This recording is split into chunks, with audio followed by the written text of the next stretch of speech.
you believe that we started recording right in the middle of 2020 with all of the COVID and lockdowns going on around us, unable to meet up?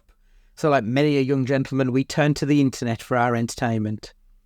Tried to find a place where we could meet up and talk about the good, the bad, and that time that Stu saw a pelican on the canal. In order to facilitate our dreams of answering all of the big questions in film, and after a few attempts at recording via other methods to various levels of success, we found Zencastr, a super easy web-based one-stop shop for recording. Log in and you're ready to record in a matter of seconds. It doesn't take a tech genius to get high quality audio or video. And on top of that, the one time we have had an issue, the fact that the multi-layered backups are stored locally means it's easily fixed all in browser. There are plenty of tools you need when you start podcasting, so let Zencastr take that headache away as it offers a place to record, edit and distribute all from one website. Any lazy bones Jones can pick up and play and have studio quality audio or 4K video put out for the world to see when using Zencastr. Go to zencastr.com/pricing and use our code CAGEFIGHTING and you'll get 30% off your first month of any Zencastr paid plan. We want you to have the same easy experiences we do for all our podcasting and content needs. It's time to share your story. And now, hit the music.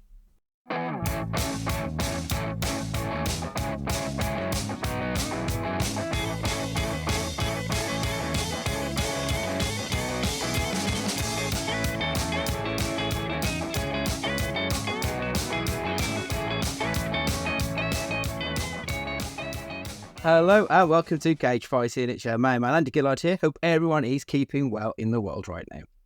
Hello everybody, Matt Guy here, red eye, red-faced, but ready to go, rock and roll. Nothing red about me, boys. And girls. We've probably actually got as many girl listeners as boy listeners, I suppose, at this point. Hello everyone. Not according to the Anchor app. I think we've got like 20% women. We need more bitches listening. I think a 20% female rate is still incredibly high for the content we put out. It's like compared to other like similar podcasts that are probably out there. Well, I've never felt a woman's warmth, much less had 20% of their listenership be of the female persuasion. You say this, and I was at Football Cliches Live on Friday with Gully. And his twin brother, which this time wasn't confusing because they are very different now compared to years ago. But there was zero women in that crowd, not one. And the only people there of any colour were Gully and his brother. And I was sat in between them, and I did feel like Max Kilman on that photo for that one point in time. But we went to the Victoria after, and we all had a great old time. But it was ridiculous. I mean, I was probably one of the oldest people there. It was all like late 20s, early 30s blokes. Like, football cliches in itself is the nerdiest thing in the world anyway. But you think just one or two women? No, none at all. That reminds me of when I was in Poland on a stag do, and there was a black guy with us, and he saw one other black guy in the entire time we were on the stag do 4 nights. And by like some kind of osmosis, I don't know, when the other black person we saw in Poland, our black guy saw the other person, the other stag dude's black guy, they just high-fived each other in the street and never said a word. And it's like, walked on. That's it, standard. But yeah, apparently we've got 64% of our listeners are between the ages of 35 to 44. And we've got 21% female, 78% male, and sub 1% not specified. We have no binary according to this. So yeah, that's the breakdown. And of course, the great nation of India is still representing hard at 9% of our audience. Somehow, I don't get it, but yeah, that Ghana app is still going strong by the looks of it. It's been a week of memes and whatnot, as you pointed out earlier, Matt, in regards to Dune 2. Before I let you two review it, because I still haven't seen it and I've got nothing to say, I have been on the internet and having a look at some of the memes that have come out, and there have been some pretty good ones so far. So I'm assuming everyone knows the June 2, hasten to say, sex toy looking popcorn bucket. It's been doing the rounds. I mean, it's fucking something. It's got teeth though, which is kind of terrifying. But the first thing I thought when I saw this is, that scene in Saw 2 where she puts her hands up and it's like, that was my first thought, is you're not going to be pulling popcorn out of there without scratching your arms up. Once it's locked in place, to pull it out will pull. Yeah, that's it. Did you ever see Teeth, Andy? That's the one with Jared Padalecki, isn't it, I think? I never saw it, but I remember the poster, and it was a woman with teeth between her legs, Matt, before you were. I've seen it. It's not as, like, it wasn't as horrific as I thought it was going to be either. Like, it's okay. It's the sort of comedic moment. The teeth itself are like sentient, which I thought was really bizarre, because if someone was nice to her, they wouldn't bite, like, in a sexual sense. If it was like someone she like, but if it was someone that was playing too close, she wasn't enjoying, then it would bite. So they were sentient teeth, not just like a Venus flytrap. Oh, that seems enjoyable. So some of my favourite memes of this one that's been flying around this week, NBA cringe takes. I just want to eat my popcorn, not stick my hand into a monster fleshlight. But that was a good one. We've got one from Julio. The cologne I'll wear before watching June 2 then, and it's one of the crabs from SpongeBob SquarePants with the anti-horny spray. Everything reminds me of her from Hector Navarro. I thought that was a good one. What else have we had? Babe, are you okay? You've barely fucked your Doom 2 promotional popcorn. Another day working at the multiplex. Everyone keeps asking me if they can fuck the June 2 popcorn bucket. Buddy, this is an AMC. Of course you can fuck the popcorn bucket. My favourite one is...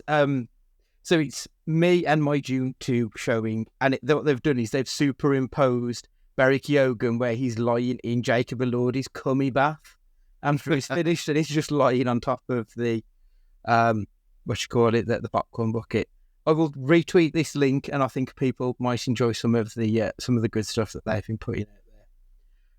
But as I said, I haven't seen this one, so I'm throwing the show over to you two gents to fill me in. Is it worth my time? I didn't enjoy the first. Will this turn me around? Matt, what do you think? Stu said he had a funny story about the pronunciation of this. You said you had something. So I want to hear this before I give my opinion, because I too have had awkwardness over the last few days where I've not known what to say to people. It's going to make sense to about 10 people, but I went in there and I got there at 10:02, and I'd already been to B&M and their new Super Home Bargains in Bentley Bridge to get some supplies, because I was already going out on the Friday night anyway. I wasn't, for a film this long, I normally would go popcorn, and considering I didn't want to be carrying that thing around even if they sold it for the rest of the day, I didn't bother. So I just went up and because it was 12 o'clock in the afternoon on a Friday, there was no one manning the area, was there? So you had to wait for them to come from behind the counter. And they were standing there for ages, and I thought, what is going on? So I just kind of walked over a bit further, and there was a guy there standing there saying, I just want to see your DUN. Yeah. Well, like San DUN. And she had no idea what he was saying. Oh. He means June 2. Why does it say that? I did say that. What you think I'm saying? Can't you understand the word I'm saying? And like the most proper Tipton thing you can possibly imagine. And he go Costa. He's not over there, is he? It might as well have been that guy. And I thought inside I was creasing laughing, but I thought the guy's just asking for something. He's not even trying to put it on the wind up. She just can't understand a word he's saying. So with her accent, it's like when people say phone. Oh, yeah. Bang a fucking W in there, isn't it? Yeah, even for us locals, it can be. You and You know, it really annoys me about that. I don't know if you'd know. It's on the west side. Those smuckers over on the west side, Price, Adam Price. But there's an area, Smesto, right? Well, people call it Semesto, like an American semester, but there's no E. There's no E in between. It really bores my piss that they go, yeah, I'm going on the Semesto railway walk. Silly. Anyway. I mean, it's still better than being from Coventry where you don't have an accent at all. So let's just, it's the main thing. Exactly. When, after the game at the weekend, I was slightly more bushes under the carpet a bit. So we've got 2 weeks of this, so Maybe after Fulham. But back to the film. I put the tweet out on the account saying a masterpiece that has largely unenjoyable parts to it. And like what I meant by that was it was like there were much like the first one. There were kind of swaying big swaths of it that were a bit nothingness, bit pretty to look at, but added a bit. It wasn't really a lot wasn't giving a lot to the piece, I suppose. The final act, the final like 45 or so, was some of the best like epic filmmaking I've seen in absolutely ages. It was sensational. Like I put it up there with kind of the Battle of the Bastards, Game of Thrones territory in kind of how I felt about it and how it made me feel watching it. It was unbelievable. It was absolutely incredible. It's a lot better than the first one, but when I watched the first one again in preparation for this, I enjoyed it a lot more than the first time I saw it. And I do want to see this again, like ASAP as well. Like I can't go over any of the plot points why it makes it so good because you'll spoil it, and don't spoil it for any listeners that are going to see it. But I just thought it was excellent. I did really enjoy it. In the end, it was just with any film of that length, like it's got to be something out of this world to keep you for 2 hours and 45 completely engaged. And it does a good job of it, but like without going into the details, right? It's insanely topical as a film about sand people in 10,000 years ahead on another planet. It's weirdly topical in a strange way about kind of what's going on in the world at the moment. And I found that being really enjoyable as well. And yeah, it was written in 1965, which is kind of even more weird. Like, you can't even... You'd have to go some way to kind of link everything together, but it does make perfect sense. And I'll kind of echo every single thing you said. It was almost like the most Denis Villeneuve wank fest. It was just a screensaver for like 2 hours at points, where it even felt like, let's look at the little cute little babes with its big ears and the little Esther Ransom monsters coming at you. And you think, well, okay, fine. It looks amazing. I watched it in super screen, biggest one around here. I would have watched it in IMAX. I would have watched it in the biggest screen you can possibly get because it doesn't even matter. It looks incredible. And I know Andy hates the first one because it's popular, but when I watched it the day before, I had exactly the same thing. I thought, first time around, I loved it, and I thought I'm going to be with one of the few people who do like this. And amazingly, there was more of us. And I enjoyed it a hell of a lot more.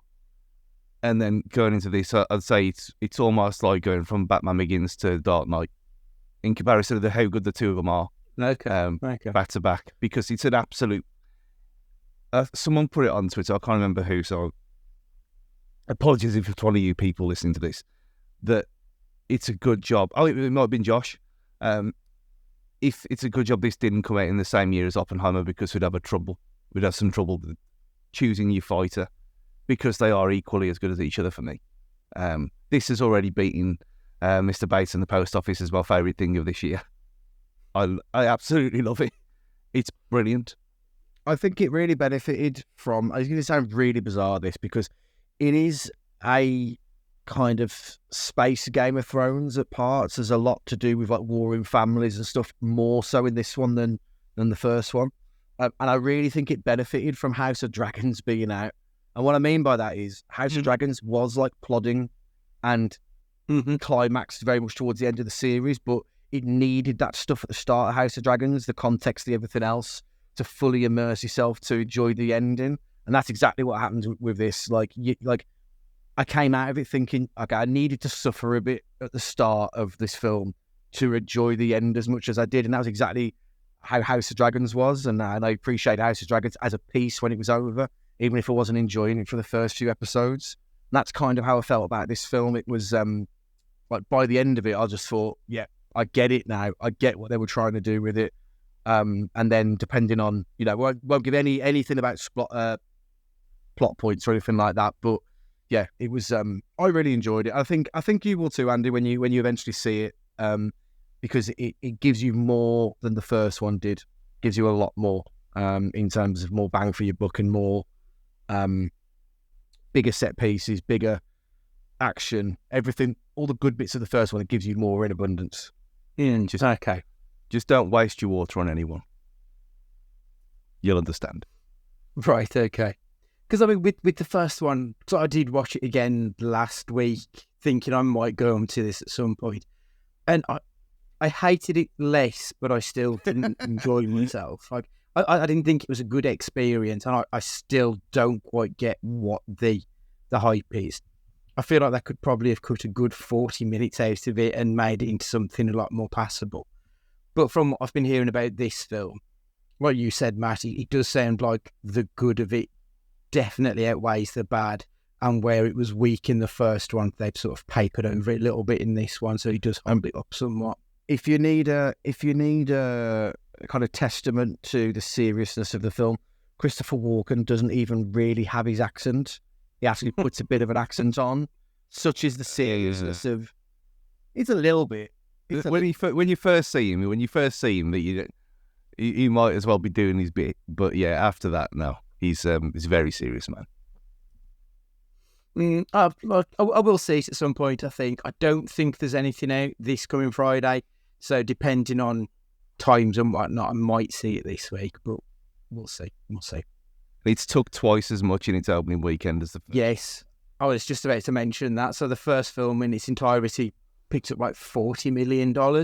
And like an opening weekend, this has taken $81 million already, which is just incredible. I mean, there's no two ways about it. That is an absolute stormer.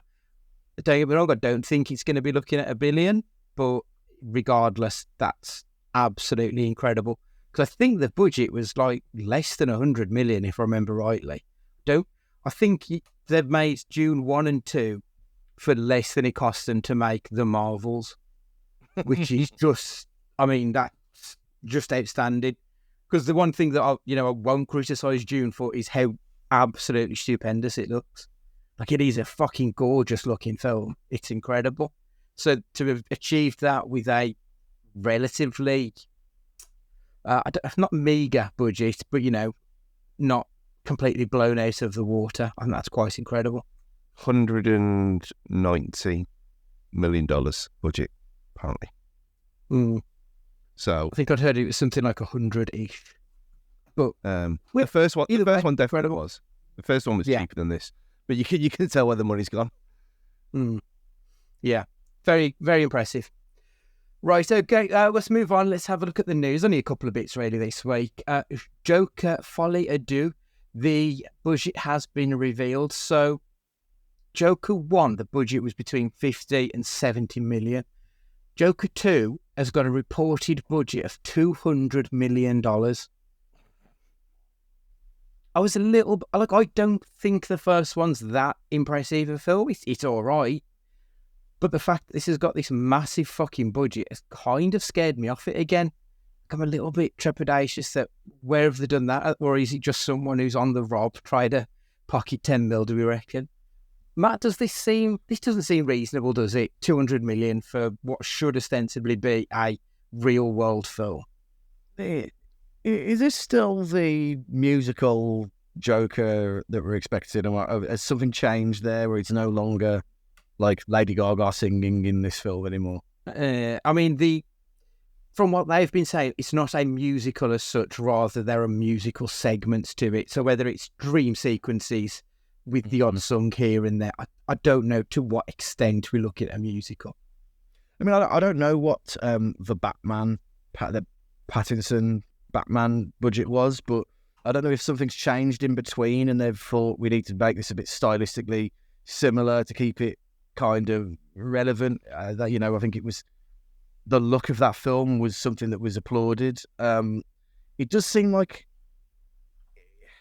the film doesn't need mad sequences in it to make it a success because it's not that story. And you know what I mean? Joker isn't that story unless it's because of like it being more of a mob mentality film. What I mean by that, tons of extras, tons of like huge sequences with a ridiculous amount of crew and stuff like that, which could only be the budget because it's not that story that needs mad CGI or anything like that, I don't think. So yeah, that does seem really steep. Stu, what do you reckon? Yeah, I was just thinking that are they paying for star power with this? Because it ain't gonna be a CG fest. It can't be. And licensing music isn't gonna cost that much either, is it? Other than star quality, which I don't even really know, other than the obvious, who's in it, because no one's really talked about it that much. Yeah, I mean, they made a big deal of Gaga being the sidekick in it, but other than that, it looks like it's pretty much going to be the same. Like Zazie Beetz is returning. Catherine Keener's in it, Brendan Gleeson, Steve Coogan. I mean, there's a few names, but I can't see any of these being, on $30-40 million. So, I just don't know where the money's going. I'm sort of always reminded of a quote from, I think it was Eric Idle, who said that if there's a $200 million versus a $20 million budget, it's a lot harder to steal $1 million from a $20 million budget. And it kind of feels like that's the case with this, like somebody's, after a tax break or something and, ferreting it away a little bit. It just doesn't seem right to me, that doesn't. The next one, Matt, this one's probably going to be mostly up your street. The first images of the remake of the 1994 film The Crow have been released. So it's Rupert Sanders who directed Snow White and the Huntsman and Ghost in the Shell. It's featuring FKA Twigs as Shelley, and Bill Skarsgård is playing Eric Draven. Danny Houston also appears, so I assume he's going to be the bad guy because Danny Houston is going to do what Danny Houston does. 16 years in development hell this remake has been. So it first started out back in 2008, and finally, June this year, it will be hitting the big screens. If I'll be honest, if Skarsgård wasn't in this, I don't think I'd bother seeing it, because nothing else about this film screams must watch. Obviously, I know you've said before you're a big fan of the original, so what are your thoughts on this one? I mean, it's about 3 or 4 months out, but how do you feel? Yeah, I mean, it's funny this, because Raquel Davis, who played Sarah, the young blonde girl, came out and she was pretty damning of like his Skarsgård look in this. And when you see some of the photos, like he does look like a crackhead. Like he looks like one of the people Eric Draven would have tried to have killed in The Crow to get revenge. He doesn't look like the sexy, guitar playing heartthrob that was due to, marry his dear beloved and were killed, on Devil's Night. He looks like one of the bad guys. In that one still we have, and that's, you know what I mean? Like that's not a lot to go on. I get that. Like this is one of 2 things that's really disappointed me this weekend, and that the second one was the Borderlands trailer. Really? Like, it looks fucking dog shite, I thought he looked awful. Like, I thought Jack Black was the only redeemable thing, and all he does is voice Claptrap in it. Claptrap's like one of the best things about Borderlands, so yeah, thank God it's okay as well. Have you watched it, Andy? No, I've avoided it. I was just going to go into it as blind as possible. Because it got seared into me, didn't it? Because it was in super screens. I thought, well, it's Borderlands. This is something I kind of know about anyway. But being more kind of Tales of the Borderlands than the actual Borderlands games, it looks like a kind of, I don't know, B-list version of Guardians of the Galaxy in a way. It's so offensively mild, like... Yeah, and it's not... The games are 18. They're 18s, aren't they? Yeah. Yeah, the games are very 18, and this is not. Oh, okay. So, Right. but I thought it looked fun. It's probably it's going to be like the whole Uncharted thing where it's not the game. It's nothing to do with the game. It's just the same characters. This looks like it's the same world for a very, very much broader audience. I think the problem is like seeing the Fallout trailer, which was like it was Fallout, and then being a TV show and trying to get in people that probably haven't played Fallout, but this just didn't. It just did nothing for. I looked at my mate who I was with at the cinema, and I just went, nah, this isn't for me. I'll probably see it when it comes out just because I want to be proved wrong. And then the same with The Crow. I will see it, of course, and I'm hoping that I'll be proved wrong on that. But it doesn't scream, must watch so far. But of course, we have got very little to go on. I mean, Bill Skarsgård. I like Bill Skarsgård. He's a creepy weirdo, and he plays that role perfectly. I don't know if that's Eric Draven to me. Like, I almost feel like he'd be better as the villain of the piece rather than the hero or anti-hero. Exactly. I just don't. Stu, I mean, have you seen the original? I can't remember if that was one of the ones you had. I've seen the first one. I haven't seen any more other than that. Don't bother. No, it's the people who were into that stuff said exactly the same thing back then. But again, you're talking 25, 30, probably, it's probably as long ago. If you think about it, 94 did it come out? Yeah. Yeah. So, I mean, if you look at it when the first one came out, the distance being a film from 1964, and it's ridiculous how you actually think that this film is 30 years old. Doesn't make any sense. I must have seen this when I was about 15, 16. And I don't think I've seen it again since. I might have seen it one more time, but I don't remember it. So the Crow was never a thing for me. I enjoyed it at the time, fine. A bit like Spawn, didn't really care. But it's beauty in the eye of the beholder and all that kind of stuff. If people want grungy things and what he looks like, that knobhead who's married to Megan Fox, if that's what people like, then there you are. That it works for that kind of demographic, I suppose. It's the remake. This remake is not for people who like the original. From what I've seen, That's the worry, isn't it? Yeah. It's for a new audience, and it is what it is, I suppose, with remakes. But that's what it seems to me. The people who like the first one will hate this because it's taking the name, it's taking the premise and twisting it for a modern book. That's all it is. Yeah. Part of me hopes that it's set 30 years ago, that it's set in the 90s at least. Because I don't know if it would feel right updating it with modern references. I don't know. I mean, like I said, we've still got a good few months left, so tunes may change by the time we get around to it. So the last thing that I was going to mention on this was the fact that it is the Oscars this coming weekend. So I thought we should do some quick predictions on what we think for the big 6 awards. So, supporting actor, we've got Ruffalo, De Niro, Robert Downey Jr., Sterling K. Brown, and Ryan Gosling. Stu, who do you reckon's going to win Best Supporting Actor? Doesn't necessarily have to be who you want to, but who do you think will? I mean, you were talking about American Fiction like it's the second coming of Christ. I haven't seen it yet, don't know. So from the ones I've seen on that list, Robert Downey Jr. I mean, Downey Jr. has been heavily favoured, and I think he's won quite a lot of the awards that have been in the run-up to this one. Matt, who do you think? Yeah, I couldn't look past Downey Jr. I mean, I've only seen Oppenheimer and Barbie on the list, so I can't really say too much about them. But I just know that Downey Jr. was sensational in Oppenheimer. I think he, because of everything that he's done before, or hasn't done, I suppose you could say, prior to this, so it felt like for ages that he was just Iron Man and that was it. To then come out with this, and like people seeing with fresh eyes in this role, does feel like a renaissance almost on his acting career. And And yeah, I think it will be with a good shout of winning this one.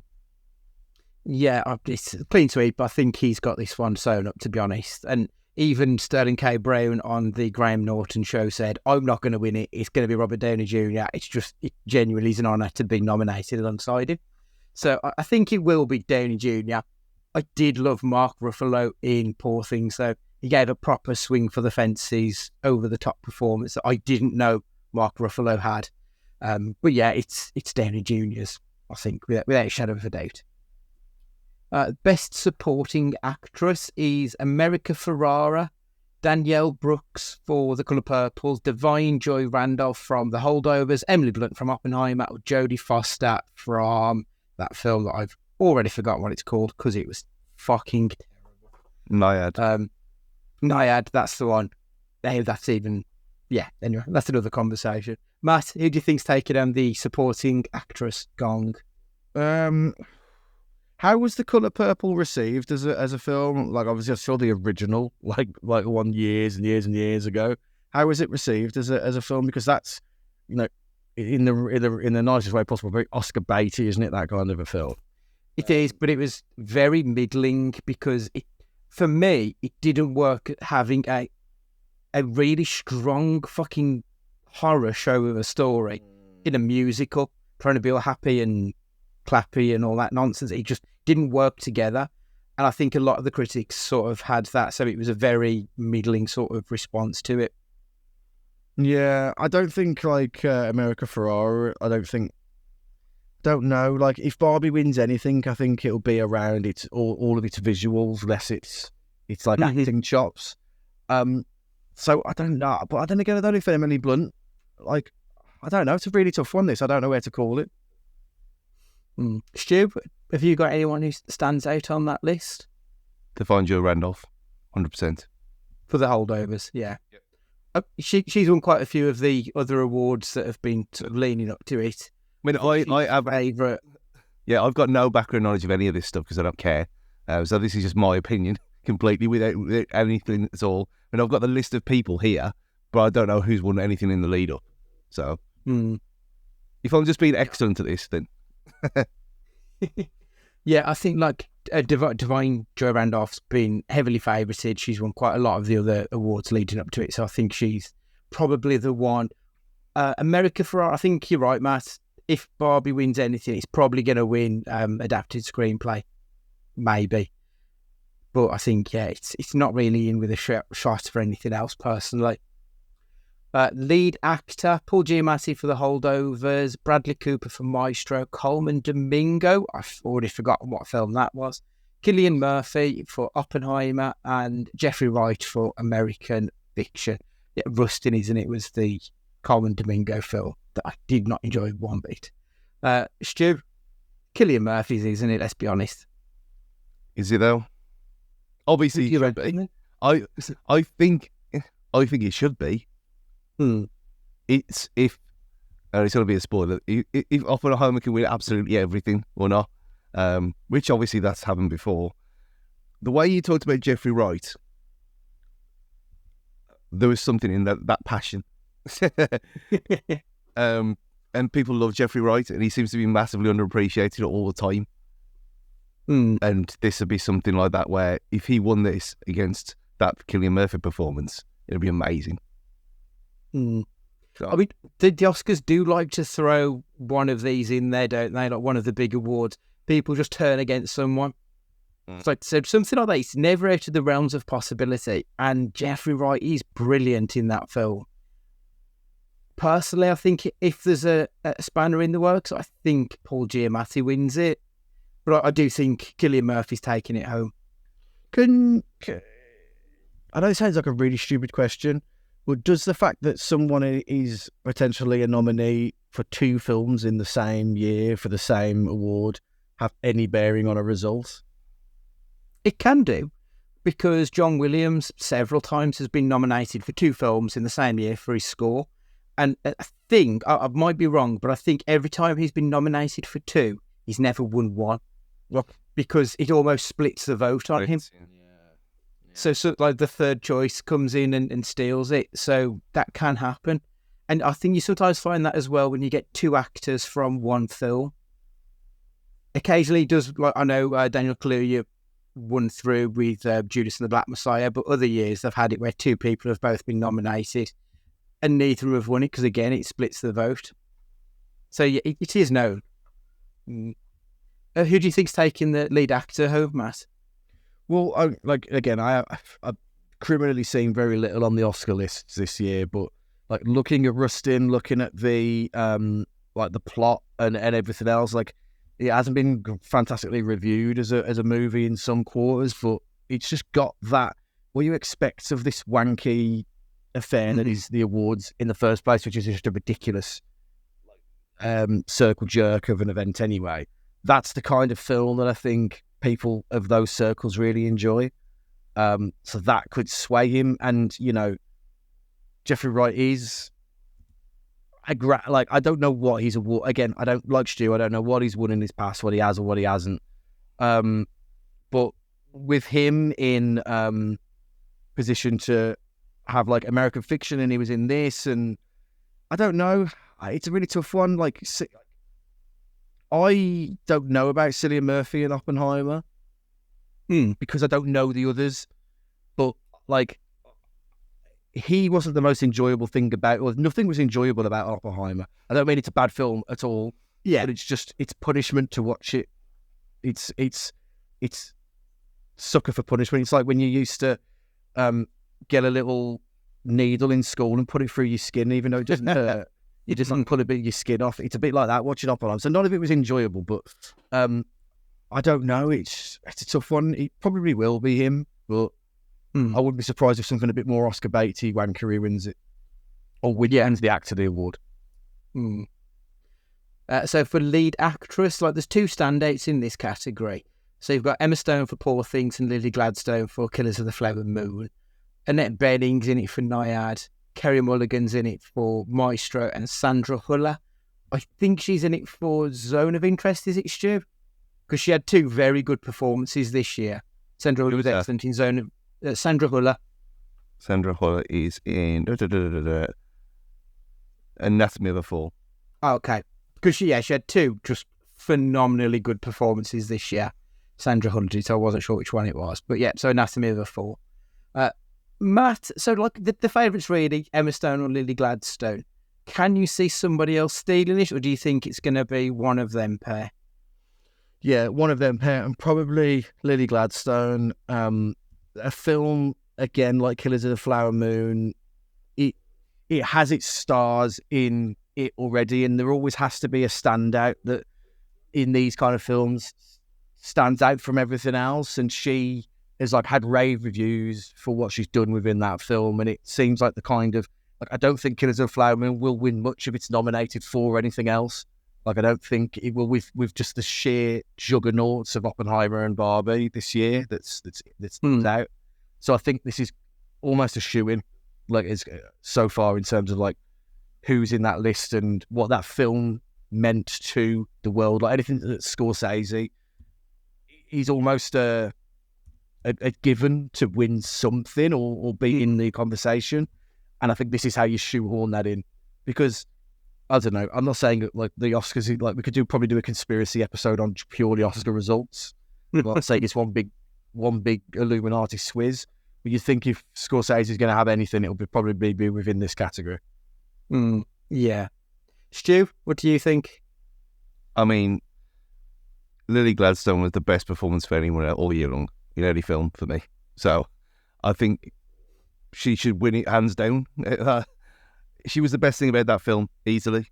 If that wins anything other than this, it's a travesty.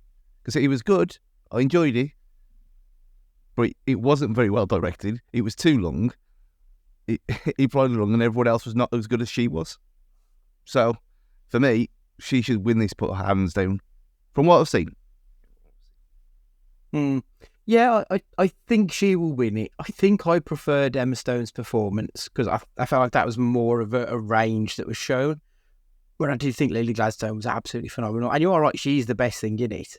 And I say that's a massive Robert De Niro fan. So, yeah, I think she's going to win it. I think this will be the only award that Killers of the Flower Moon will win as well. I don't think we'll get to direction and picture, but I don't think they'll be picking up anything else this one. But yeah, Lily Gladstone. Plus, the Oscars love a story, and it being the first Native American to win, or I think it might be the first Native American to win a lead role, possibly. So like that's a good story, and they like a good bit of PR, especially after the last couple of shit shows that they've had. So, not to say that she's not deserving, but they will push that narrative because that's what they do. Let's be honest, it's political as fuck, isn't it? The Oscars, so they like that kind of stuff. And you had the whole story about her being pretty much retired as well. Yeah, absolutely. Comeback king sort of thing, isn't it? It's all adds to it. Best director, Justin Trier for Anatomy of the Fall, Martin Scorsese, Yorgos Lanthimos, Christopher Nolan, Jonathan Glazer for Zone of Interest. We spoke about this a couple of weeks ago. All three of us said Christopher Nolan. Matt, can you see that changing at this point, or is it? This is his career award as well, isn't it? Because it's just put the baby in the bathwater on it. It's done deal. It should be a done deal. If it isn't, then the whole board are Andre Gillard's. There's something to rock the boat because it should steamroll this. Yeah, Stu. Yeah, same. Exactly the same. Said it from the first seconds after the film finished. Nailed on. Yeah, absolutely. I mean, Damon, I like all of the films that have been done. They've all been excellently directed. They all deserve their nomination. But Oppenheimer is just the next level to it. And because Nolan hasn't got one and he's got that body of work behind him, it's his time. He deserves it 100%. So the final big award is the Best Picture Award. So we've got The Holdovers, American Fiction, Zone of Interest, Barbie, Oppenheimer, Poor Things, Past Lives, Anatomy of a Fall, Maestro, Killers of the Flower Moon. Matt, do you think Oppenheimer are going to dominate? Do you think that they're taking the Best Picture home as well? Or can you see something else sneaking in? I think Oppenheimer does steamroll in this because when you look at things that like you expect Barbie to win, so the Achievement in Music Award, you expect Barbie to win. You expect Barbie to win the not cinematography, but the one in costume design, for example. I can't like. This is going to sound ridiculously patronising here. So I like Barbie will have its fun in the nonsense categories that nobody cares about, and leave Oppenheimer and the serious work to the serious films for the serious awards. I know that sounds terrible, but you know what I mean. Like, for what the Oscars is, and it's wank as well. Like, I don't agree with any of this stuff. So, like, I'm just saying it how they see it, not how I see it. Yeah. Like something like Oppenheimer, what it meant for the film world in terms of its mass broad appeal was incredibly, and because of Barbie as well, I might say, because of Barbenheimer, because of what it did for film in the year, and then its topic, and then everything about it will just clean up, and I think it will in this category as well. Stu, can you see anything challenging Oppenheimer for the Best Picture? Well, we can, for the reason that you said about 5 minutes ago, that sometimes they do this just to piss people off. And Killers of the Flower Moon is so wanking up its own arse that it could win it for the Native American stuff and her and the story behind it, like we just said. But in any kind of sane world, if that did happen and this was denied Best Picture, that might as well just fold the whole fucking thing in on itself, because this was the best film of the last decade, let alone last year. Yeah. I think that's a fair argument. It's probably the film of the 2020s at the very least, I think, isn't it? Yeah. So yeah, I'm completely with you. I mean, Damon, I loved Poor Things. I did love Poor Things, and I loved Past Lives. Obviously, that was my favourite film of last year. And that's me. Like, all of these films are just tremendous films, like 9.5, 10 out of 10. But Oppenheimer is just something else. It goes well beyond what you expect from your normal trip to a cinema, and like even the 4 films a year crowd showed up for that film as well, which I think speaks a lot. And because the Oscars is often criticised for not having that broader appeal. This one does. I think this could be the kind of film that is going to appeal to both the hipsters and the more casual crowd. So I think Oppenheimer could be the one that unites them all under it. So yeah, I think they're going to win, if I'm perfectly honest. And it's deserved, completely deserved. Right, so moving on. What have you been watching lately, Stu? Other than what we mentioned earlier, I got through Band of Brothers for the second time. Just perfect in every way, shape or form. Drive to Survive was back for incredibly season 6 on Netflix. Talking about the worst season of Formula One in living memory, but still being managed to be entertaining. So there was that for it. Other than that, Married to the Game. Now, this is something I would never in a million years watch, and it might as well be called The Real Housewives of the Premier League, because that's what it is. It's on Amazon Prime, following 5 wives of footballers, or girlfriends of footballers. And some of them come across really well, which surprised me. Not you going with stereotypes or anything like that, but there's a couple on there that are an absolute disgrace. And the whole thing of, it's all about shopping and looks and having your hair done. There's a couple on there that this applies to. And you could say it's cringe TV, 100% correct. You can say that it's trash, again, correct. But if you say that it's entertaining, and I watched all 6 episodes in one go on a Friday night, you're also correct. It shouldn't exist, but it does exist, and it's on Prime. I can't even say people go and watch it because it's terrible. But if you want to turn your brain off and laugh at people and think these people's lives can't possibly be this ridiculous, go and watch that. Married to the Game. What players are in it? Like, who do we know who's in this show? Tarkowski. Okay, right. Matt Turner, Forest Keeper. Gundogan. Mahrez. Okay. Some big names as well as some lesser known ploggers.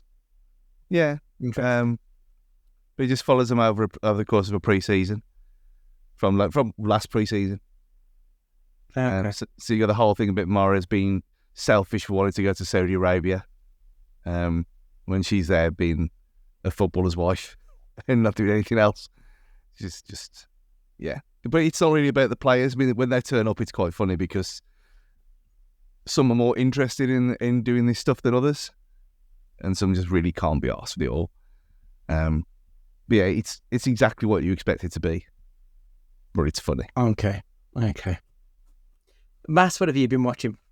So I watched a couple of Netflix documentaries over the last couple of weeks. One was Rael, the Alien Prophet. It's basically a UFO cult founded in the 70s by this mad Frenchman. And it's about the way that this cult kind of got bigger and bigger and bigger, and they were really into human cloning and believe that the aliens built and designed us and will come back one day for us.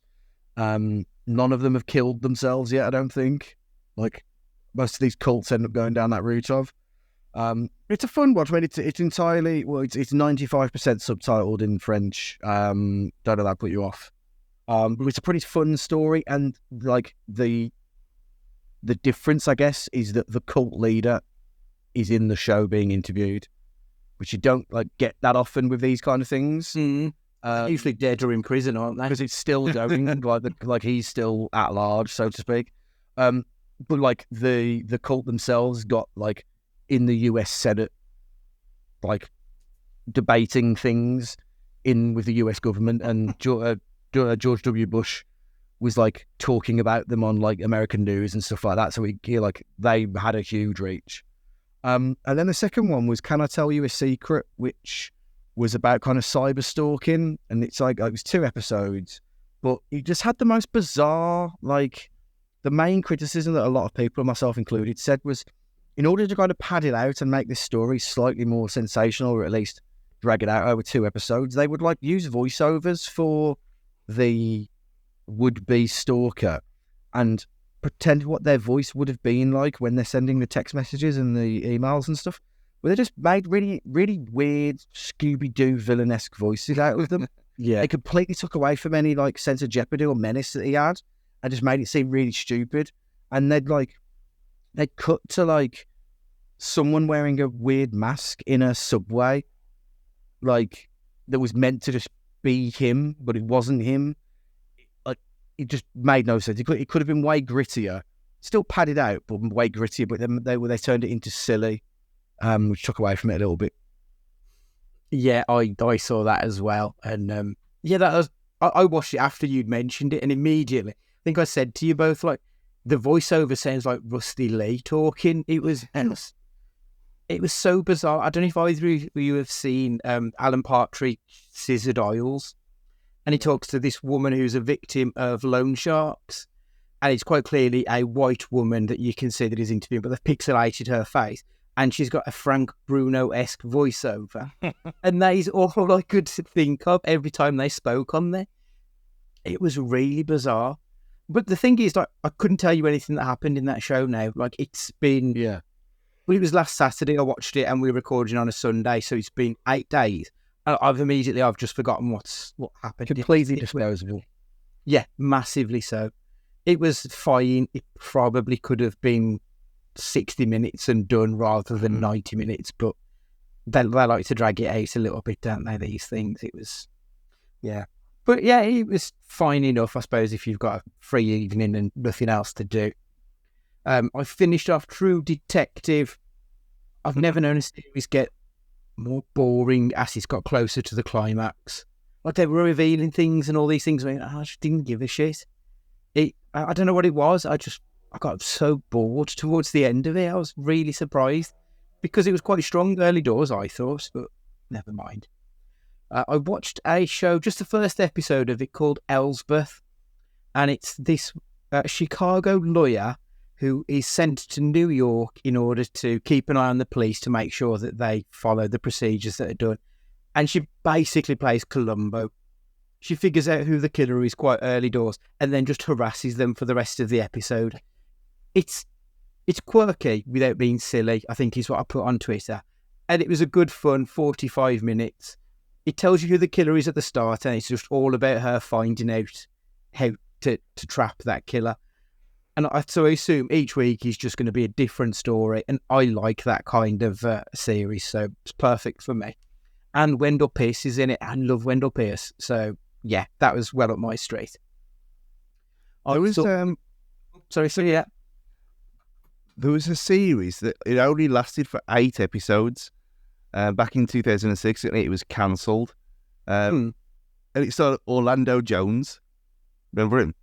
It was called The Evidence.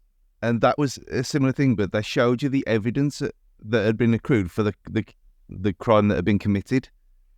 And then as the episode went on, they showed you, like, as the thing was gathering pace, like that, this is where this part of the evidence came from. It was quite quirky, but it was cancelled after 8 episodes, and it was never seen through again. And no one's ever heard of that. No. Yeah, it's on only 8 episodes were ever aired. But it was really a really like quirky, cool idea, and I really loved it. And then it's just cancelled it halfway through the season. Oh, okay, interesting. I watched Wicked Little Letters, which has got the Queen, Olivia Colman, and Jessie Buckley. This is one of those that if I didn't have an unlimited card, I probably wouldn't have seen. The trailers looked fun enough, but it's like a period piece, and it looked like it was just going to be silly comedy. But then I saw the Red Band trailer, and you realise that the Wicked Letters, they're not just going to infer that she says fuck. She's going to call someone a fucking piss-licking foxy cunt kind of thing. I thought, okay, so you are actually going right to the edge with the comedy of it. And it ended up being like quite a good little fun film. If you can see it with an audience, I think it would probably help, because I think having that shared laughter did make it probably a bit funnier than it was. But it was an enjoyable movie nonetheless. Plus, I like the 2 stars in it, so that certainly helps. And the other film that I saw this week was Lisa Frankenstein, which is an ode to 80s sci-fi and horror. It's directed by Zelda Williams, Robin Williams' daughter, written by Diablo Cody of Juno and Jennifer's Bodies fame. And it's basically Warm Bodies, but set in the 80s. So it's a rom-com where this zombie comes back and Lisa tries to befriend him and they work their life through together. There's jokes that nod towards weird science and rocky horror and just anything and everything that was kind of alternative in the 1980s. It was, and it was just like quite a nice little fun 90-minute film. I think it's available to stream as well as available at the cinema. So I think if you've got 90 minutes to spare, you can do a lot worse than enjoying that one. Moving on to the next one. Stu, you're first, please. Yeah, we're talking about it. We always bring up timey-wimey every now and again. But I don't think we've ever talked about what your preferred realistic version of time travel actually be. Well, we've got the different ones where you've got, if you go back, you change one thing like the butterfly effect and it affects what happens in your present when you go back. You got the Terminator version where you can never go back at all. But then obviously he had to go back. Spoilers for the original Terminator film. He had to go back, otherwise he'd never have been born. That whole thing. So there's different ways. Do you go pathways? Is it a set thing of if you go back, you are changing the future, or can you go back and then come back to present day as if nothing happened? Matthew, you look confused. No, I prefer my time travel where there is one, that it's none of this multiple string nonsense. There's one timeline, and you go back and change anything, it then changes the forward.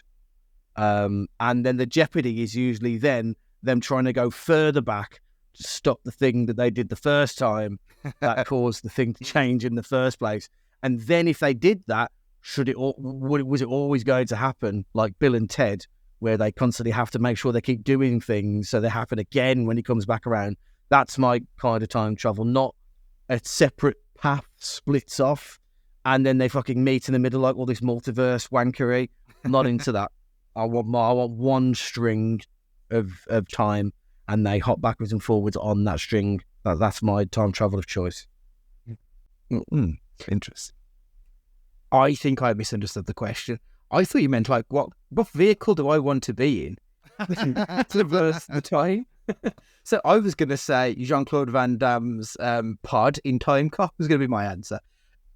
But yeah, I agree with Matt. I think it needs to be one continuous story, because I think if you start jumping to different threads and jumping across multiverse, it gets too much. It's too confusing.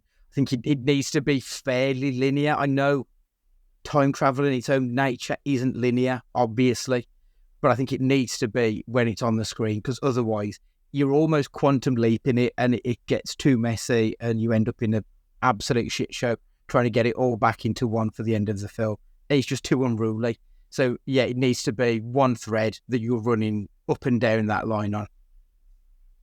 Yeah, I think 3 for 3. I think being like one of the watchers from excellent underappreciated series Fringe, which you still haven't watched, have you? Which has an ending, an actual ending to a TV show from that time period, amazingly. Yeah, if you go back, leave everything alone, come back, and nothing's broken. Unless with something small, you end up fucking your own mom. It's going to be bad times. Whoa. So, that's what certain directors have been thinking about. We all know who. It's been brought up. Why is that not been in the news, Andrew? Why is Liz Hurley's new film not been mentioned? I had completely forgotten about that, to be perfectly honest, because that needs to be banished to like the recesses, doesn't it? I can't even remember the kid's name, but Liz Hurley's son, who was directing his first film, and his mom's got a lesbian scene in it, and it's just it's strange, very odd. Out of interest, what machine would you choose to go back in history and then show? I mean, I kind of do the excitement of kind of posing naked in a ball of light. Kind of excites me in a way. Would it tingle because there's the whole thing where he says about it burns the laser skin, and I thought, well, it doesn't burn it very well because he comes out looking very pure. And does that mean that you go through the machine pure like you do in The Fly, and then it all goes wrong? But yeah, a ball of light naked would be my preferred way. Master, which way would you go? I'm guessing hot tub with yourself, to be honest. Don't look like a time machine. Yeah. I want the Bill and Ted experience, but with one of those old BT phone boxes with like a porn business cards shoved in the side of like the thing, and that's how I want to go, like piss ridden phone box. Like you used to, and then like someone, you know, the thing that like sends you on the way when the pips have gone. On like when like you put the money in, when it starts to do the beeping, that's when you then shoot off into time. What were them? What were the little, you know, the little shelves where you change out? Why were they always so sharp? Maybe it was like an anti-coke thing, like people couldn't do coke on them because they'd cut their face if they got too close to it. Yeah, potentially. Think of it as. Super. Mass, your questions next, please. So it's more to get your opinion on when the golden age of comedy was, or when did it die, or has it died? Are we in it now? So the context being, so I'll give you my answer. The golden age of comedy for me, there was a period in time where it was just hit after hit after hit after hit, and it was because of people like Will Ferrell. So you had like your Anchormans, and you had that kind of run of like Talladega Nights and The Sport meets comedy. But you had, you know, Ben Stiller's world then with the Along Came Polly's and Dodgeball, and all of those kind of films existed all the way up to about Superbad. And then comedy died, and I don't know why. Like, there are funny films that are out there. Oh, absolutely. But I can't think of the last, like, comedy, out-and-out comedy that became appointment viewing that everybody rushed out to see. But when was the last film that everyone was quoting, like Anchorman and I Love You Man and Superbad and films like that dominated language, where people, that's all they would, like, it dominated, it changed the way people spoke, and we don't have that anymore. Comedy died when Superbad came out, is my hot take, I suppose. But my question to you is, when was the golden age of comedy, and when did it die, Stu? I think before we get to that, the last film that got people talking en masse, and because of it, it kind of crossed the pond as well, was Borat, the first one. How long ago was that? Exactly. It's around about the same kind of time you're thinking, like late 2007. Yeah, so again, the end of that era of stuff. And obviously the second one came out, but that was during lockdown, and it was on like straight to streaming, wasn't it?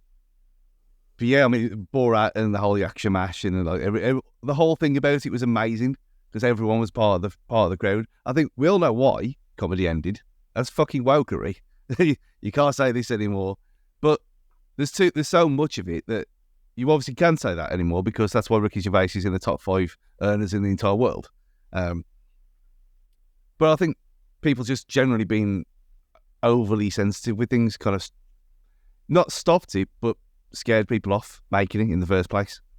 I think if you come out with a balls out ridiculous nonsense comedy now and did it, I think there'd still be an audience that went and seen it, because there hasn't been one for so long.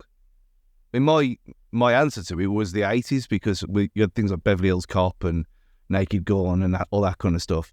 The John Hughes films as well. And yeah, they kind of bled into the early 90s as well. But so 80s, early 90s was mine. But now you've said all that stuff, that is like a second renaissance of excellence, which I hadn't even considered. But after that, I can't think of anything other than the odd one-off that you could band together. So yeah, like 80s, early 90s for me. Andy, what about yourself?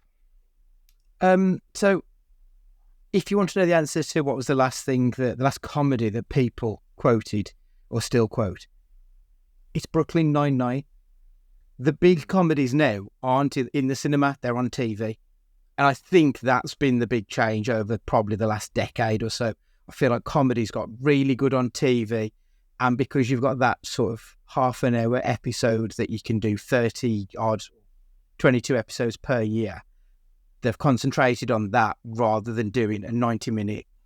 Like a comedy doesn't really exist in films anymore. There's comedy satire, there's comedy action, there's comedy this, there's comedy that. But it doesn't feel like there's a comedy film anymore. Like the last one I remember seeing was that one we went to see last year, Matt, the Jennifer Lawrence one. Yes. I can't even remember what it was called. That's how fantastic it was. Like that kind of comedy doesn't really feel like it's a thing anymore.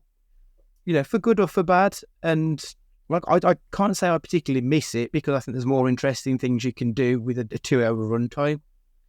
But yeah, for me, comedy now exists as a TV show. That's where I think things have changed. I don't think what helps is like the face of current comedy is someone I genuinely think is I just don't find him funny at all. That's Kevin Hart. Like he's in everything at the moment, and like I don't find what he does funny in one bit. So yeah, and like everything that like the heroes of like comedy on like Ricky Gervais now has to hang it up from like a stand-up point of view. It's not that it's because he's controversial or anything anymore. He's just not very good at it anymore. Like, I'll argue it straight away. Look at the numbers that show has brought in 2 years in a row. I mean, I know he's a good comic though. Like he's very, very poor at being a stand-up comedian. He's awful. There are better controversial stand-ups. Like Jim Jeffries has told jokes that are very near the knuckle. And he's a much better comedian. Like he's a proper comedian. Ricky Gervais isn't. He's just a celebrity who steps up on stage. He's not very good. You just said about TV being the place it is. You just mentioned one of the biggest shows on Netflix last year and the year before was Ricky Gervais' stand-up. So yeah, you might not find it funny. I think I'm probably the only one. I know Ben. I think Ben likes it as well. There's not many of us who you actually know who will come out and say, yeah, I actually. Not this year. I thought last year's was better than this year's. And the guy who was banned for ages from SNL who came back as well, who I'd never seen before, although his stand-up was pretty good as well. But yeah, they are very, you can't say that, but you can say that, obviously, because you are doing that. And I get exactly what you mean, and I know it's not for everyone, but you can't say, that because you don't like it, you can't say, it's not good, because there's millions and millions and millions of people who do like it. It's not even that it's not good. Like, I like Dave Chappelle. I think Dave Chappelle is one of the greatest stand-ups who's ever lived. He's incredible. Whether or not you like what he's saying at the moment, whatever. But he's a very good stand-up comic. Ricky Gervais isn't. Even when he was doing his dog bothering stuff where it was just all about animals, like, it wasn't that good. It was just sort of very mediocre, but he was a name because of his work in The Office. So I do think Ricky Gervais should hang up his boots, or at least just go back to writing TV shows, because he's fine at that. But as a stand-up, he's dog shit. He's not a good comic at all. He doesn't know the structure of jokes, which is like fundamentally an issue when you're a stand-up comedian. So I'm in agreement with Matt on that. And it's not because you can't say that, because you can say whatever the fuck you want. No one cares really. People will criticise you, but whatever, that's comedy. You'd need to take the rough with the smooth with it. But yeah. I think that whole thing as well, it wasn't just the Netflix special, was it? It was a whole tour, which was absolutely sold out. So he's never going to stop because he sells out huge, massive 18,000 capacity seated arenas because there's a market for it. But I think this is why with comedy as well, because it is so subjective, it doesn't help it at all. And you can say, you can put these things on Netflix, but Jim Jeffries, not many people would know who Jim Jeffries is, would they? Like you said to me, he's got some pretty big tours. He's got several TVs in the US. He's still a big name. Well, you've mentioned people who you watched on the Frankie Boyle stuff before, who I'd never heard of before, and you look it up and they sell out shows all over the world and all this kind of stuff. But just to the layman, you don't know who they are.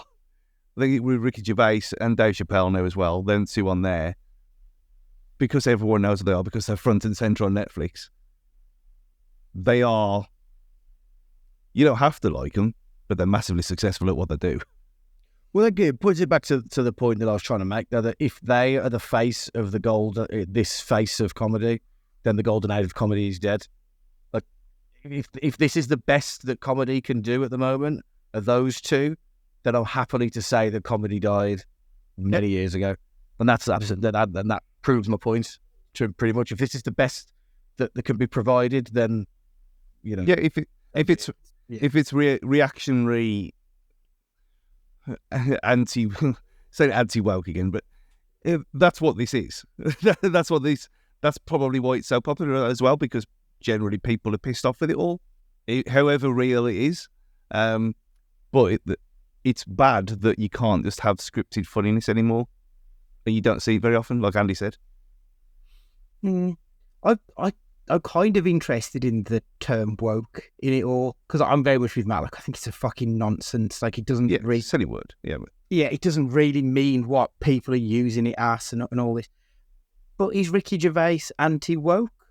Or is he just sort of being a bit of a right-wing shill, trying to just appeal to people who, like Russell Brand is? Russell Brand is a very liberal comedian who, when the tide was slowly turning against him, all of a sudden, he's appealing to a very specific market, which is very right-wing.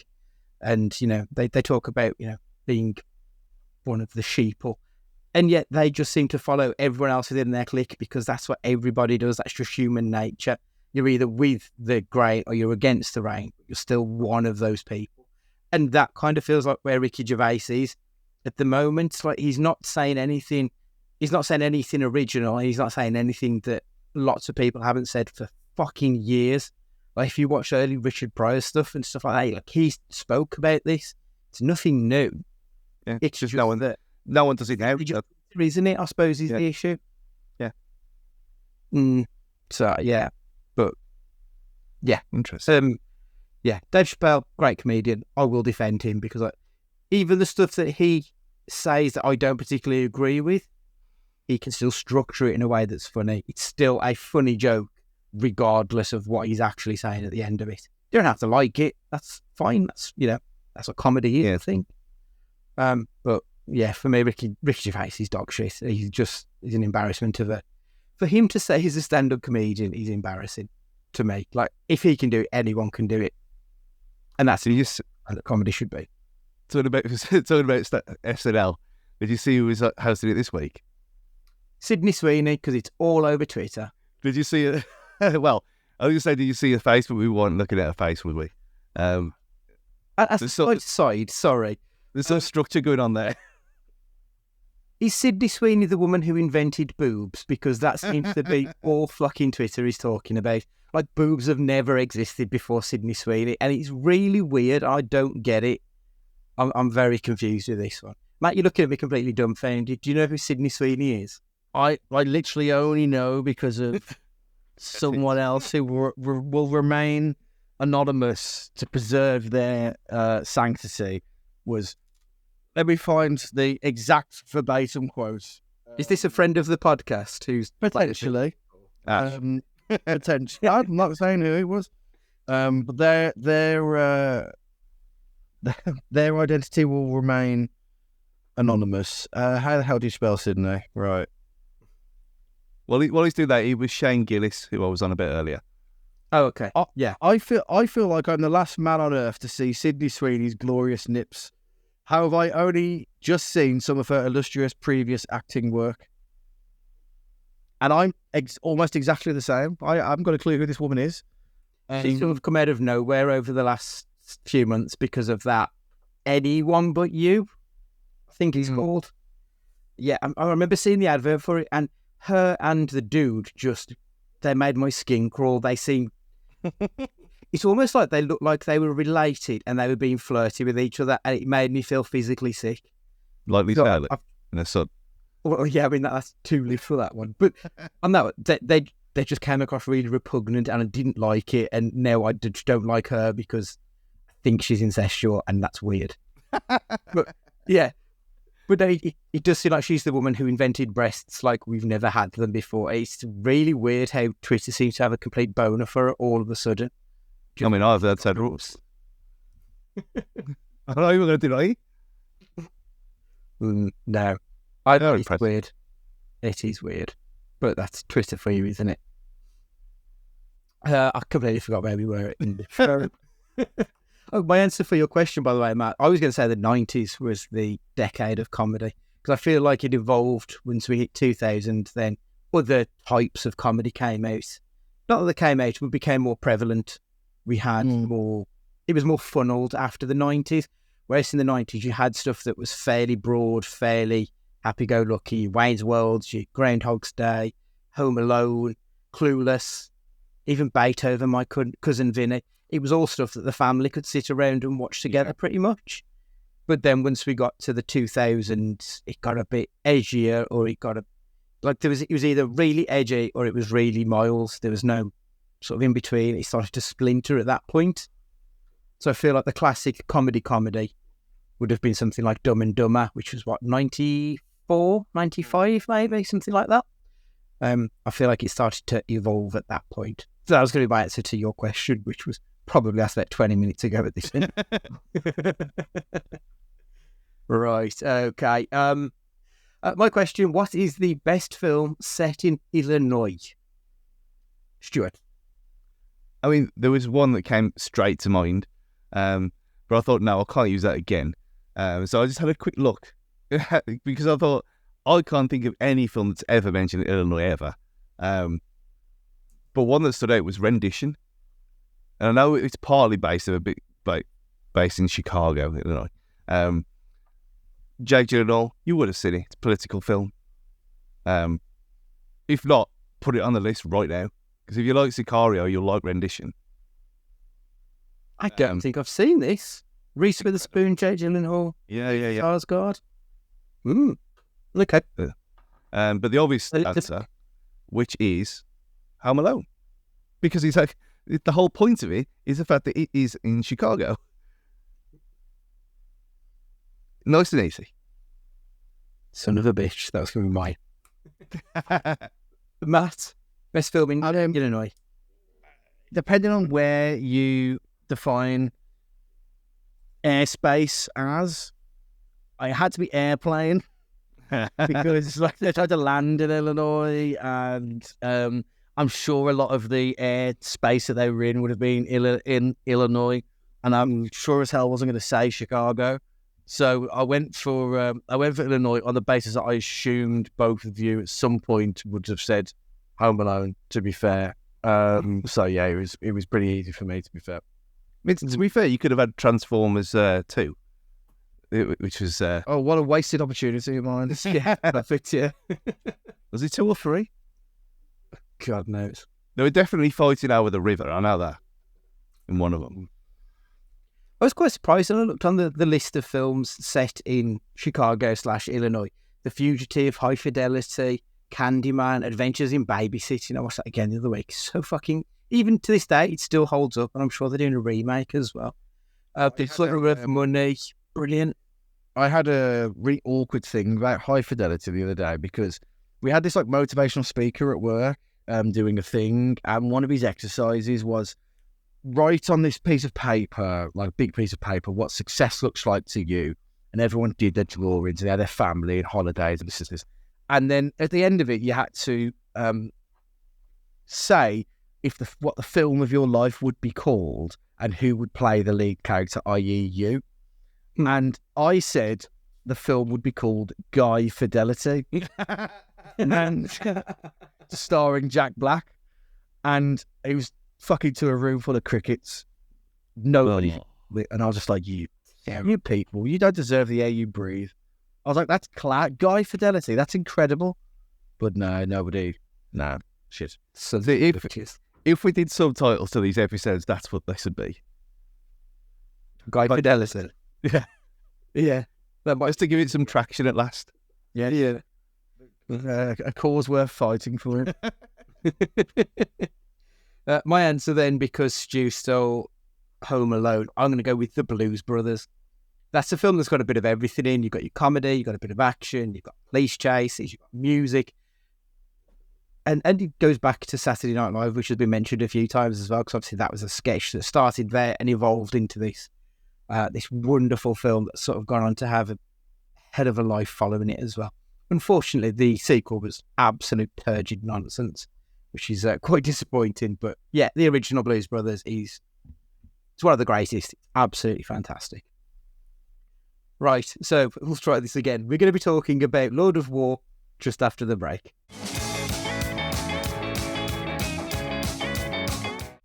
Welcome back. We're here to discuss Lord of War. I nearly forgot the title of the film, which a bit behind the scenes. We've had a bit longer of a break than the few seconds on the podcast, so just catching back up with each other. Matt, have you seen Lord of War before? Is this your first viewing of the movie? It was my first viewing of the movie, but when I thought of like this podcast as a concept, this was always like the Europa League of films, like that I wanted to see. It was like one I knew existed and one that I hadn't seen, but I'd heard of that I knew we'd eventually cover. So I was quite excited to watch it, and the topic itself is quite something that I would be into. So yeah, I've been looking forward to this one for a while. But it's interesting. It's 2005 this film was released, and we're 19 years later, and it still feels really relevant, doesn't it? Which is both a good and a bad thing. Like, it doesn't feel like we've moved on from guns, trades and all that stuff, even after all this time, which is a bit worrying, really. Would you seen this one before?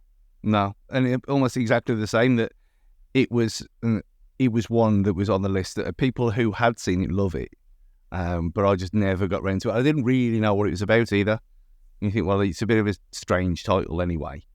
But the fact that the whole thing about it's the whole Ukraine stuff, that it's probably more pertinent now than ever before. I mean, we've been in this situation many times with Cage films where they're kind of hit later on in life when obviously that's not the intended consequence of it all. Yeah. If I remember correctly, was this the film that friend of the show Tom State picked as his favourite Cage performance? I think it was. I'm gonna have to go back and check that one. I assumed he was going to be more of like a Tony Stark than like a gun runner, from just like what I thought about the film. But then obviously that isn't the case. One thing I don't know why, but I couldn't get out of my head. The Family Man. You know, that Christmas film we watched? Throughout this whole thing, I thought this just feels like how the Family Man could have gone had he not have had that other life and turned good. Because he just felt like he was a lovable schmuck, which he sort of was in that as well. Yeah. But obviously what he's doing here was much more evil. But that in my head, that's all I kept thinking about. And I really enjoyed that film, so it worked perfectly for me in this one. So Stu, give me a good, bad and crazy on this one, please. I mean, it's hard because when the good is, I thought they handled it exceptionally well. A subject like this, which is obviously it's looking at the IMDb trivia section, it's loosely based on several people and they're kind of amalgamated into one. So they're getting away with a lot, and but the fact that a lot of this stuff goes on, and I think they handled it really well, which is. It could have gone the other way. It could have gone silly, and it could. I mean, obviously, it's played for laughs in parts as well. Like when he's left it, when they strip the plane down and he's handcuffed in the desert. Is there any bad bits? I genuinely can't think of a bad thing about it. I really enjoyed it. And the crazy stuff. I mean, the craziest thing to me was that weird CG opening scene with following the bullet. Well, that's a bit odd. Even for back then, I can't remember seeing something as strange as that.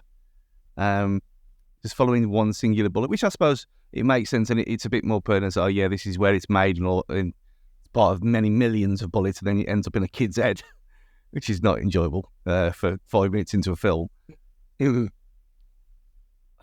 the bad, I suppose, you probably could have done with a bit more of his life outside of being a gun runner, because it was referenced and it kind of jumped around a little bit too quickly for me.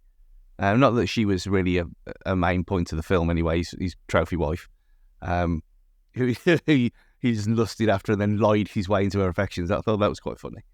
Yeah, but very, very much on the good side for this one. Yeah, it was. I struggled a little bit. I managed to find something, but I did struggle to get a particularly bad point because I enjoyed it so much. Matt, how about yourself? So I liked how it kind of followed the trend to the point where he's looking up at the sky at a helicopter. It really feeling like Goodfellas for like gun trafficking.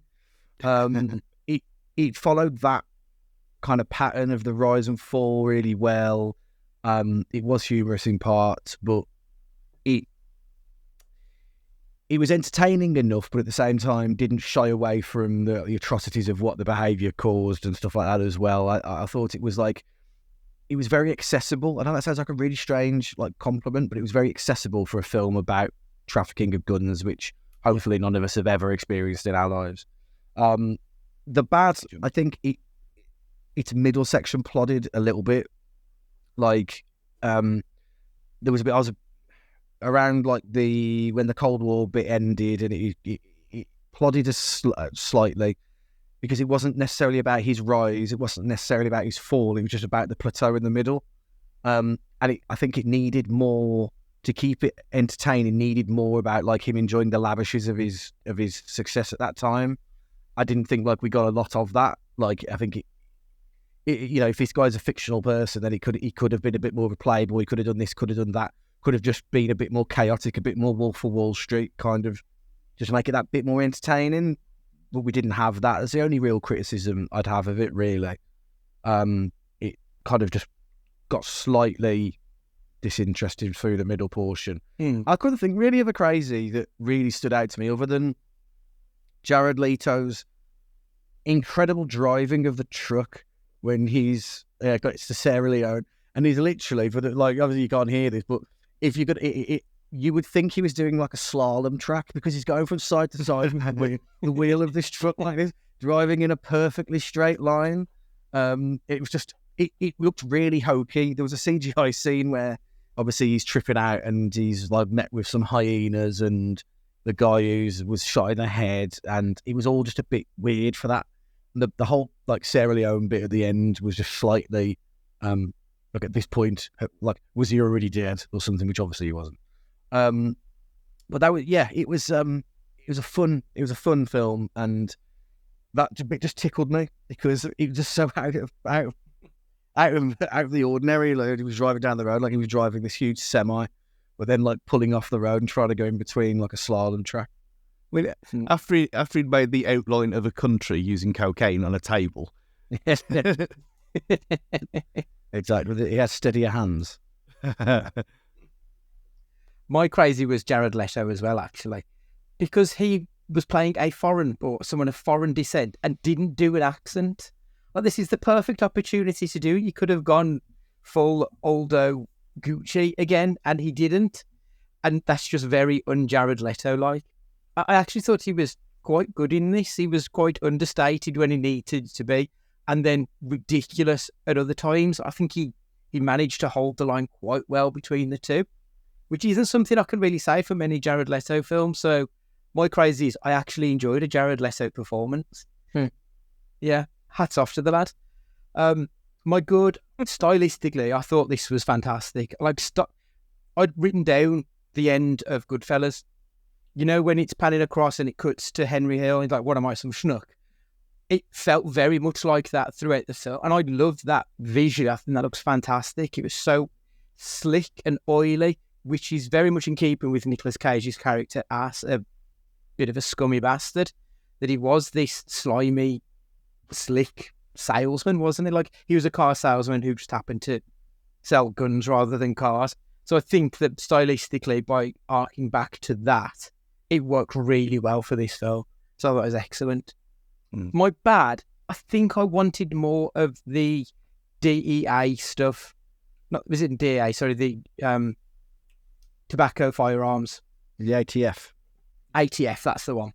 I wanted a bit more of the ATF stuff, I think, because it felt like they were just sort of there in the background, and then they'd appear and then they'd go back. I think I wanted a little bit more of seeing how they tackle these kind of people.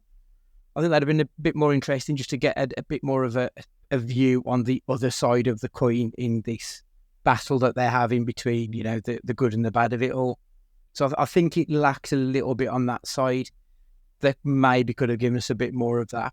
But, I mean, that's nitpicking because, like I said, I did really enjoy this movie, other than literally that was the only thing I could think of that could have been given to us a little bit more.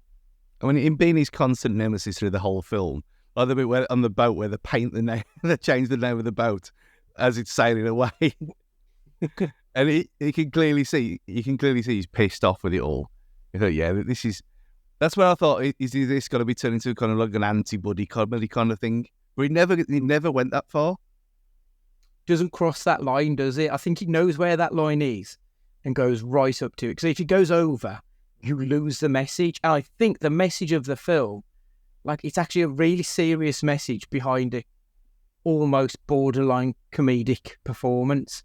So I don't think they could cross that line. I think that they held it really well. I really do. But I did like that. So you had the scene with the ship, and then when they're in the airplane and he realises that he's fucked and he's got to go down, put it down on that tarmac, and then he just hands all these guns out to all the locals and all of this. It was almost like a Looney Tunes episode in parts. And I don't mean that's a criticism, because I think that it was handled really, really well with it. Yeah. Yeah, excellent film. So, Matt, did you enjoy this movie? Yeah, very much so. It's it ticked the boxes from what I wanted from, well, all aspects really, like the mafia underbelly side of it, the criminal versus the man side of it, and then the like District 9-esque element of it as well from like that part of the world. Yeah, I thought it was excellent. I was pleasantly surprised because, for, something that you look forward to watching that you doesn't always necessarily pan out. So it was nice that this one did.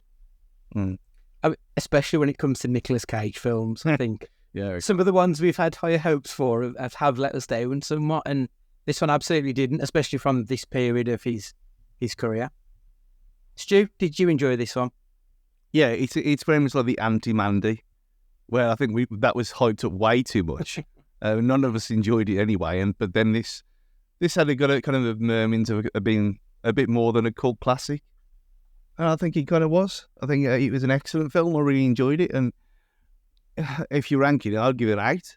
I think that's what I did on IMDb as well. So it was one I was genuinely impressed, and I sat there, I think, completely wide-eyed and no distractions or anything like that, and it was just a thoroughly, really, really well-made, good film, but with excellent performances in it. Yeah, loved it. Just change up the next question for a second. So they're making a sequel, Lords of War. Stu, is that something you would want? Because I don't feel we need a sequel, if I'm honest, but is that something you actually want regardless? With him in it? Yeah. Yeah, so it's going to be, apparently, the very loose plot that they've put on IMDb is that he finds out an illegitimate son is now a gun runner, and he's trying to stop him before he goes too deep into that world. I mean, I wasn't. Well, it's caught me off guard because I had no idea. If it's anything like this one, then yeah, absolutely. If it's obviously, well, spoilers. It's a bit old. There's certain characters in this film that he can't be in it anymore in a sequel. So it makes perfect sense for him to have someone to kind of bump up against. So it'd be funny if the cast Jared Leto as his son. No, the son is going to be Bill Skarsgård, who obviously we spoke about earlier on the podcast. Oh, excellent. Oh, yeah.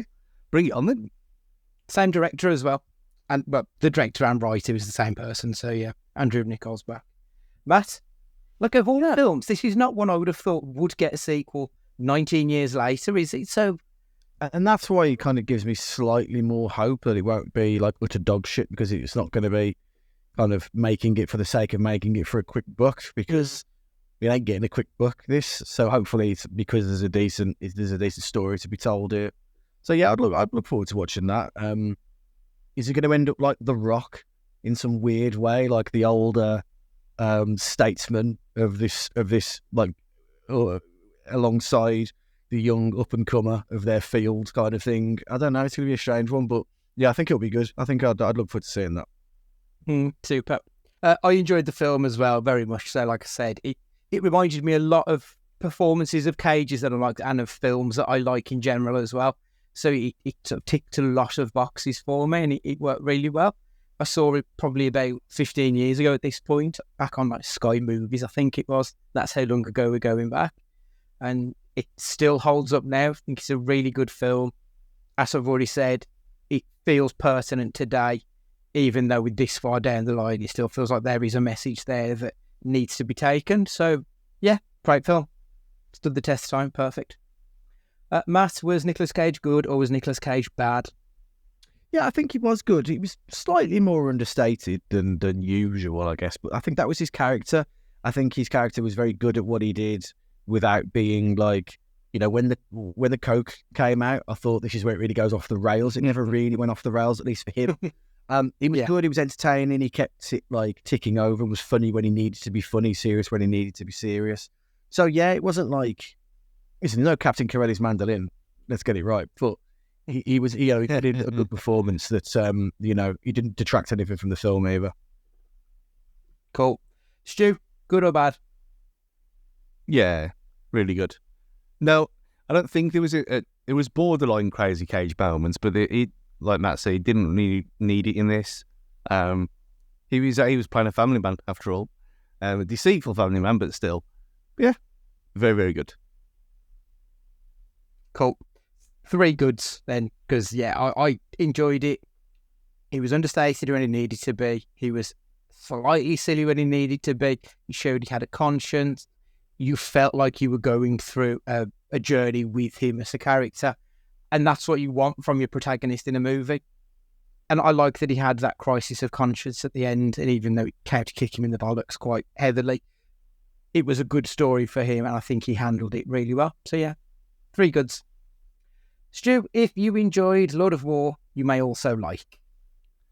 I mean, it kind of it takes it down a bit, but in a similar kind of vibe of a story that needs to be told that is not 100% accurate, but it's in the spirit of what it's meant to be. Sound of Freedom. Talked about it before. I didn't enjoy it because it's fucking horrible, but it's a story that needs to be told.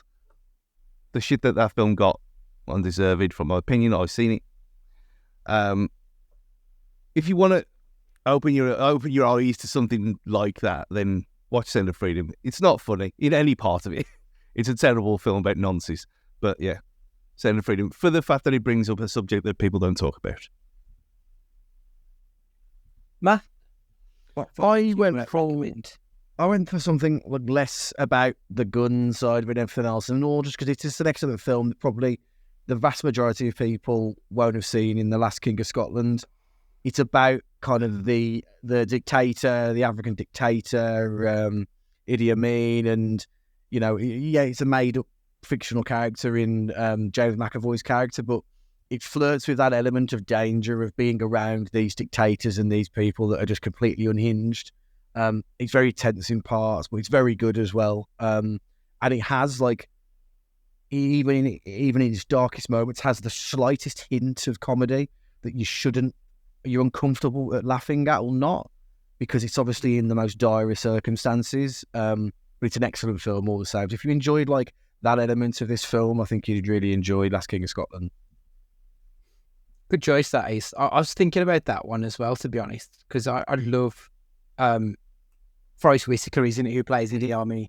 And he's one of those actors, I don't think he gets his flowers. Like, everyone says he's good, but then he just gets forgotten about. But he's so good in that film. He was excellent. But the film I've gone for, because it seems to be Denis Villeneuve's week at the moment, is Sicario, which obviously is about gun running. And we talked about earlier. An absolutely monumental film. I love Emily Blunt anyway, so I'll watch her in anything. But Benicio del Toro and Josh Brolin are outstanding in that movie. There's 3 really top-tier performances in that one. I think it's worth anyone's time. The sequel, not so much so, if I'm honest. I felt the sequel was a little bit slapdash almost. but the first one needs to be seen. I've heard apparently they are making the third, but I don't know if Denis Villeneuve's involved in that. But apparently Emily Blunt is going to be back for the third one, so that's worth keeping an eye out for. But yeah, the first Sicario, tremendous though, tremendous. Right, so that's us done for this week. Next week we'll be back looking at a beginner's guide to A24. Because Matt had some questions that he wanted answering, and I thought, well, that's an easy podcast for us to do next week. So that'll be us doing that one. Make sure that you follow us on Twitter, X, YouTube, just the socials, at Cage Fighting Pod on all of them, and also any emails to cagefightingpod@gmail.com. As you're listening to us on a podcast right now, please make sure that you leave us a 5-star review, and we will love you forever. So for this week, Stuart, would you like to say goodbye? Goodbye, everyone. Have a good week. Matthew, would you like to say goodbye?